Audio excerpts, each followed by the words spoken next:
नमस्कार। कोरोना काल के बाद ज़िंदगी अब धीरे धीरे पटरी पर आने लगी है और माहौल क्या है में आज हम नोएडा की गारमेंट इंडस्ट्री में आए हैं ये जानने के लिए कि अब गारमेंट इंडस्ट्री का हाल क्या है। तो सबसे पहले आपको ये बता दें कि नोएडा की 250 फैक्ट्रियाँ बंद हो चुकी हैं, लेकिन उसके बावजूद अब गारमेंट इंडस्ट्री धीरे धीरे ऊपर खड़ी हो रही है। तो माहौल क्या है हमें आज यही बात करेंगे। 6 महीने बाद अब कुछ कंपनियों में काम थोड़ा रफ्तार पकड़ने लगा है। मजदूरों के लिए कोरोना काल एक स्याह काली रात की तरह बीता, जिसका अंधेरा अब थोड़ा छटने लगा है। यूपी की नोएडा रेडीमेड गारमेंट इंडस्ट्री बड़े पैमाने पर कपड़े एक्सपोर्ट करती है। अब कुछ कंपनियों में काम शुरू हो गया है। यूपी बिहार के गाँव के मजदूर अब लौटने लगे हैं, लेकिन अभी भी तादाद बहुत कम है। कोरोना ने समाज के निचले वर्ग को कितना तोड़ दिया है, उसका अंदाजा लगाना मुश्किल है। आपने कब से काम करना यहाँ शुरू किया? यहाँ 3 महीना हो गया, 3 महीने हो गए। और इसके पहले यहीं करती थी? इससे पहले मैं 113 में करती थी, 12 साल काम किए। एक फैक्ट्री में 12 साल? 12 साल। वो कहाँ गई? वो बंद है सर। यही सिलाई की थी? हाँ, सिलाई की थी। 12 साल जो फैक्ट्री चली वो बंद हो गई? हाँ, बंद हो गई सर। ऐसा स्थिति हो गई कि बच्चे तो पालने हैं, क्या करेंगे, किसी तरह कहीं मिलता कर रहे हैं, मजबूरी है। नहीं मिलता है तो जब तक घर में बैठे रहे, जब मिला तो आके दौड़ के किए, क्या करते। जो वहाँ मिल रहा था वो यहाँ थोड़ी मिल रहा है। यहाँ तो अपना पार्ट रेट पे कर रही हूँ सर। मजबूरी है, क्या करें। गए थे हम वहाँ पे, लेकिन हमको मना कर दिया, कहने लगे अभी काम नहीं है, जब खुलेगा काम आएगा तब ले लेंगे। अच्छा, ये आप रहती यहीं थी या कोरोना में घर चली गई? नहीं सर, मैं यहीं हूँ, मेरे बाल बच्चे सब यहीं हैं, हम यहीं रहते हैं। मेरा आगरा ससुराल है।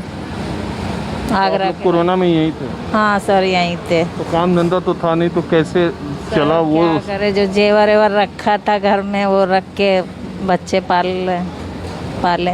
जेवर गिरवी रख दिया? रख दिए सर, क्या करते, मजबूरी थी, पैसा नहीं था। राशन तो मिल रहा था तो थोड़ा बहुत वहाँ से ऑनलाइन, और बाकी सामान रखा के बच्चे पाल लेते। कर्ज हो गया, सोचे जहाँ मिले वहीं करें, क्या करें, बच्चे तो अब कुछ ठीक है ना? हाँ, अब सर ठीक है। हस्बैंड के हार्ट अटैक पड़ गया था तो वो नहीं कर रहे थे, तो मेरे को मजबूरी में निकलना पड़ा। ओहो, इधर ही हुआ उनको? हाँ, लॉकडाउन में बस में पड़ गया था। ये मजदूर जिनके हाथ अब चलने लगे हैं, कुछ दिनों पहले जब लॉकडाउन हुआ तो इनमें से बहुत सारे लोग सड़क पर पैदल चलते, साइकिल से चलते, ट्रक से चलते अपने घरों को वापस गए थे। कुछ दिन पहले ही ये नोएडा वापस आए और काम करना शुरू किया। हमारे साथ एक मजदूर जो कि अभी 1 हफ्ते पहले ही काम करना शुरू किया है। आप देखिए कि कैसे ज़िंदगी में परिवर्तन हुआ, इनसे हम जानते हैं। जब आप यहाँ से गए अपने गांव तो कैसे चले गए?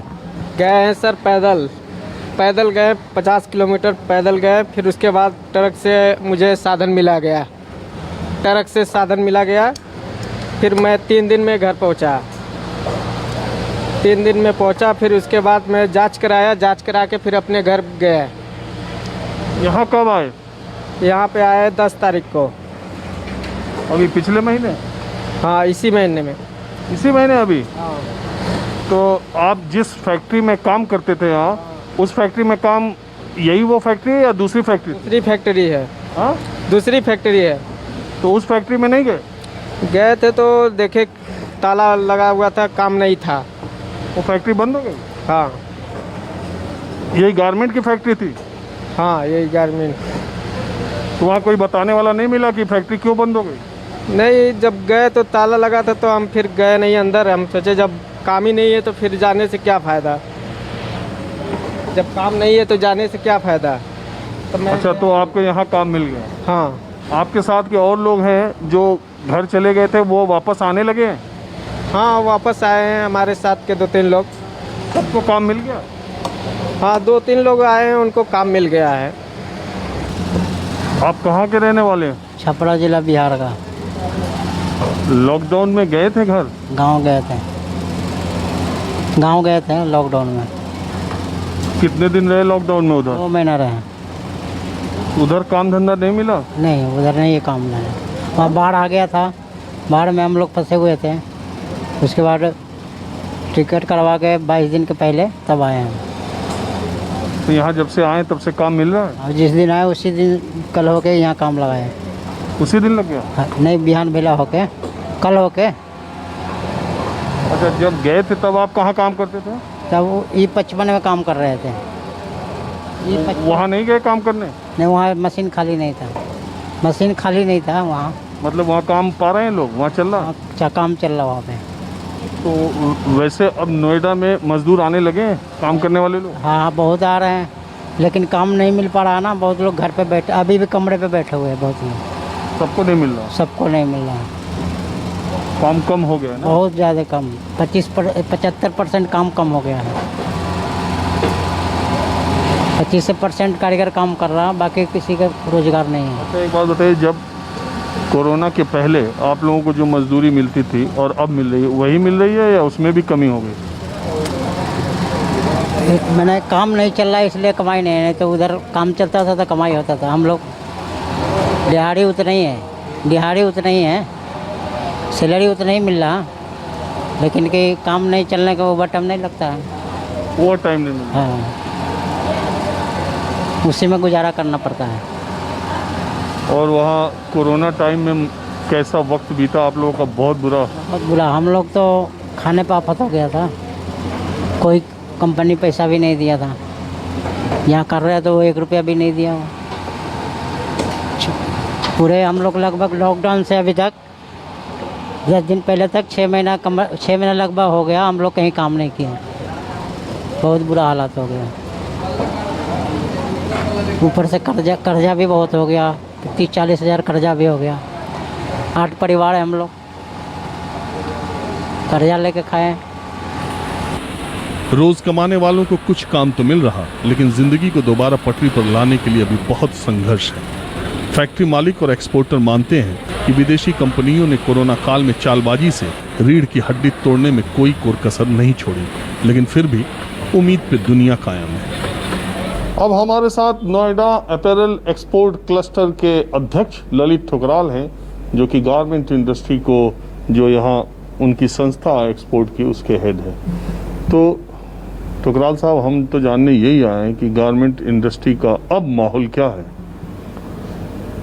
देखिए, गारमेंट इंडस्ट्री का जो आज का माहौल है, हम जाए कोरोना के काल में जब शुरू हुआ तो हमारे जो एक्सपोर्ट थी और 90% डाउन हो गई थी, जो कि हमने 2 महीने पहले उसको कवर किया, 40% आई। आज हम 14% हमारा जो एक्सपोर्ट है वो डाउन है, डिक्लाइन है। तो हम उम्मीद कर रहे हैं कि अभी आने वाले टाइम में 2-3 महीने के बाद हम अपने पुराने लेवल पे आएंगे। एक चीज़ और हम बता दें, ये नोएडा जो है ना, वो गारमेंट इंडस्ट्री के तौर पे 25,000 करोड़ का बिजनेस होता है, और उत्तर प्रदेश में नोएडा की गारमेंट इंडस्ट्री का पूरी दुनिया में नाम है। दुनिया के अलग अलग देशों में यहाँ से कपड़े बन के जाते हैं। महिलाओं के कपड़ों के मामले में नोएडा का कोई जवाब नहीं है।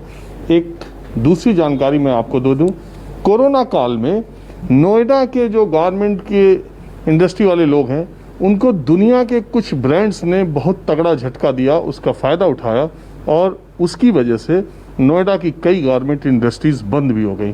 ठुकराल साहब से जानते हैं ये क्या सब गोरख धंधा हुआ ठुकराल साहब, जिसमें बहुत सारी इंडस्ट्रीज बंद भी हुई हैं?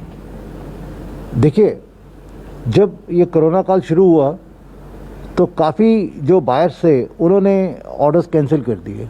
जो माल बना हुआ था वो माल लिया नहीं। उसके बाद में जैसे समय बीतता रहा, कई बायर्स ने बैंक्रप्सी फाइल कर दी। जो बायर्स ने बैंक्रप्सी फाइल की, वहाँ अपने को दिवालिया घोषित कर दिया। दिवालिया घोषित कर दिया। उनके यहाँ क्या सिस्टम है, जब वो दिवालिया घोषित करते हैं तो जितना पैसा देना होता है लोगों का वो ख़त्म हो जाता है, डूब जाता है। हमारे यहाँ कई ब्रांड ऐसे हैं, जैसे यूरोप के कमायूं हैं, एंड कई ब्रांड हैं यूरोप के, और एक ब्रांड जो हमारे अमेरिका के लकी ब्रांड है। खाली लकी ब्रांड ऐसा है जिसकी वजह से नोएडा का 100 करोड़ का नुकसान हुआ है, और कुल मिला के 250 करोड़ के करीब जो बैंक्रप्सी में लोगों के पैसे अटके हैं और डूबे हैं, वो 250 करोड़ के करीब हैं, जिसकी वजह से कई फैक्ट्रियों में बहुत फ़र्क पड़ा है। एक फैक्ट्री जो कि छोटी फैक्ट्री है जिसका काम छोटा है, वो 5 करोड़ अगर उसका डूब गया तो 5 साल तक खड़ा नहीं हो सकता वो। दुनिया भर में जो बिजनेस का मॉडल है उसमें चाइनीज़ और खासकर गारमेंट इंडस्ट्री में अगर यूरोपियन कंट्री या किसी भी देश के बायर खरीदार बांग्लादेश या चाइना से माल खरीदते हैं तो वो उसका एडवांस पेमेंट करते हैं या जब माल लेते हैं तब पेमेंट करते हैं। हिंदुस्तान में बिजनेस का चक्कर उल्टा है, यहाँ उधारी चलती है, तो विदेशी लोग भी हिंदुस्तान की फैक्ट्रियों से 60 दिन 90 दिन 120 दिन का उधार लेते हैं, पहले माल मंगा लेते हैं और फिर पैसा वापस करते हैं। कोरोना काल के दौरान जिन भारत की कंपनियों के पैसे विदेशी बायर्स के पास अटके पड़े थे उन्होंने उस पैसे को वापस नहीं दिया और बाद में ऑर्डर भी कैंसिल कर दिया क्योंकि उनको कोई नुकसान होना नहीं था। इसका भी झटका लगा आपकी इंडस्ट्री को? देखिए, इसका बहुत बड़ा झटका लगा। इसको कवर करने के लिए हमारे यहाँ ECGC एक है जो इंश्योरेंस होती है, लेकिन वो उनके भी एक जो कानून बना हुआ उनके जो सिस्टम है 50 साल पुराने हैं, वो कवर पूरा नहीं करते हैं। जब एक बारी उनसे अगर कवरेज ले ली जाए तो वो जब क्लेम लेने जाओ तो क्लेम कभी मिलता नहीं है, बहुत कम परसेंटेज क्लेम मिलता है। हमें जो हम लोग यहाँ से एक्सपोर्ट करते हैं उसकी हमें सिक्योरिटी चाहिए, सरकार को चाहिए कि वो ECGC के जो प्रावधान हैं उनके लिए थोड़ा और ध्यान दें, उनको और मॉडिफाई कराएं, उनके अंदर थोड़ा इक्विप करें कि वो सब बायर्स की पूरी इन्फॉर्मेशन लें, इन्फॉर्मेशन लेके उनकी जो कवरेज है वो ज़्यादा बढ़ाएं, जिससे हम लोगों को छोटे छोटे MSME लोगों को नुकसान ना हो, अगर हो तो कवर हो, वो आगे इंश्योरेंस कवर कराएं उसकी। देश क्या दुनिया के आर्थिक विकास का पहिया 6 महीने रुका रहा, अब चला है तो देखिए रफ्तार कब पकड़ता है। माहौल क्या है में बस आज इतना ही, फिर मुलाकात होगी। कैमरामैन जहांगीर के साथ राजीव रंजन, न्यूज़ 24 नोएडा।